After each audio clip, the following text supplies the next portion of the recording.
Well, honoring trailblazers and celebrating African American contributions to Los Angeles, it's all part of the African American Heritage Month celebration here in the city. You celebrated a famous photographer, Leroy Hamilton, is that correct? Leroy Hamilton, who we all know if you live in Los Angeles and you're a part of civic life in any way, you've probably seen one of Leroy's pictures or had your picture taken by Leroy Hamilton. So on the third floor of City Hall, where council chambers, the mayor's office, there's a bridge that connects City Hall and City Hall East. And on that bridge, there's kind of a museum and display that has years and years of Leroy Hamilton's work. In fact, it's titled The Story of Us. It really is the story of us because he's been taking pictures for around 40 years now, and so it's a lot of history there, a lot of people that aren't with us anymore. I just think it's important to learn the stories. Learn the stories of Tom Bradley, learn the stories of Biddy Masons, learn the stories of Carlotta Bass, no relationship to Mayor Bass. Right. There's just so many stories, and I think once you know those stories, it opens up a world of possibility to you. Many times our kids only see the headline. Mm-hmm. They only see the win, mm-hmm. but they don't see the journey. Yes. And that's what this history part is teaching. It teaches you the journey to the win. When you look at Los Angeles, I always call it the tapestry, especially the 10th district.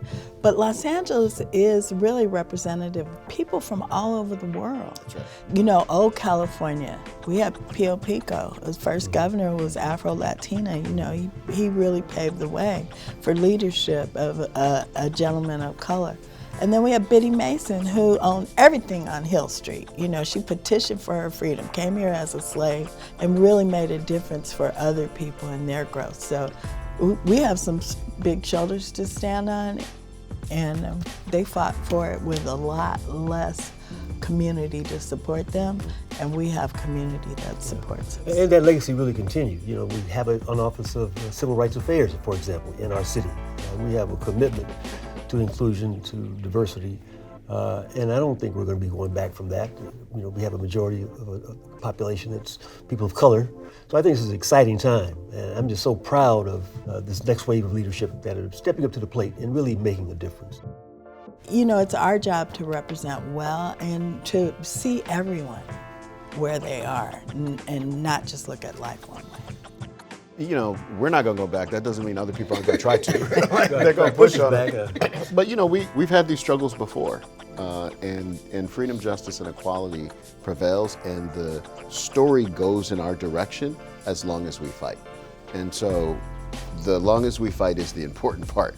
We cannot overlook that, and I think that's especially important in Black History Month.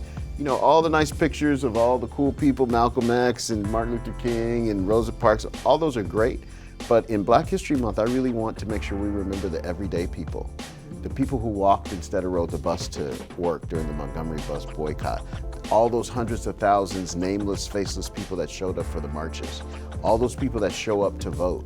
All those people everyday people who take time out of whatever their life is to be a part of the struggle to make sure tomorrow is better than today. That's really, to me, what the best of Black History Month is about.